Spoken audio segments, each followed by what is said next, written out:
இளைய தளபதி விஜய் சென்னையில் ஒரு வங்கியில் பணம் வசூல் செய்பவராக இருக்க ஒரு பிரச்சனையில் அவருடைய உயர் அதிகாரி ஒய்ஜி மகேந்திரனுக்கு உதவுகிறார். கிட்டத்தட்ட அவரின் மகள் திருமணம் நடக்கவே விஜய் தான் காரணம். ஒய்ஜி மகேந்திரன் மகள் திருமணத்திற்கு விஜய் செல்ல அங்கு கீர்த்தி சுரேஷை பார்த்தவுடன் காதல். அவரிடம் காதலை சொல்ல போகும் நேரத்தில் தான் கீர்த்தியை சுற்றி பல பிரச்சனைகள் இருப்பது தெரிய வருகிறது. தன் காதலின் பிரச்சனையை தனக்கு வந்த பிரச்சனையாக எண்ணி திருநெல்வேலிக்கு வண்டியை கட்டி பட்டையை கிளப்பும் விஜய் ரெடியாகுவதே இந்த பைரவா. முதலில் விஜய் தான் படம் முழுவதும் தரவடியாய் வெடிக்கின்றார். அதிலும் யார்கிட்ட இல்லாத கெட்ட பழக்கம் ஒண்ணு என்கிட்ட இருக்கு என்று அவர் கூறி முடிப்பதற்குள் திரையரங்கமே விசில் சத்தத்தால் விண்ணை முட்டுகின்றது. இன்னும் அதே துருதுரு மேனரிசம் என அசத்துகிறார். ஆனால் மேக்கப் கொஞ்சம் இல்லை, ரொம்பவே கவனம் செலுத்தி இருக்கலாம். கீர்த்தி சுரேஷை சுற்றிதான் கதை நடக்கின்றது. அதனால் அவருக்கு படத்தில் முக்கிய கதாபாத்திரம் தான்.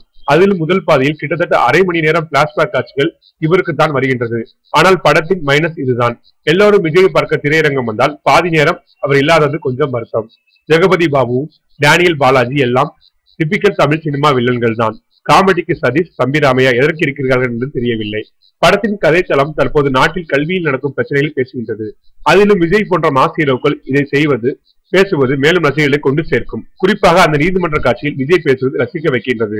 சுகுமாரின் ஒளிப்பதிவு விஜயை கையில் சுத்துவதை கூட அத்தனை அழகாக காட்டியுள்ளது. சந்தோஷ் நாராயணன் இசையில் வரலாம் வரலாம் வா மட்டுமே கவர்கின்றது.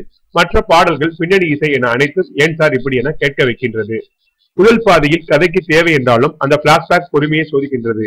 இரண்டாம் பாதையில் ஏகப்பட்ட லாஜிக் மீறல்கள். மொத்தத்தில் பரதன் அழகிய தமிழ் மகனை மிஞ்சினாலும் விஜய் தெரியை மிஞ்சவில்லை.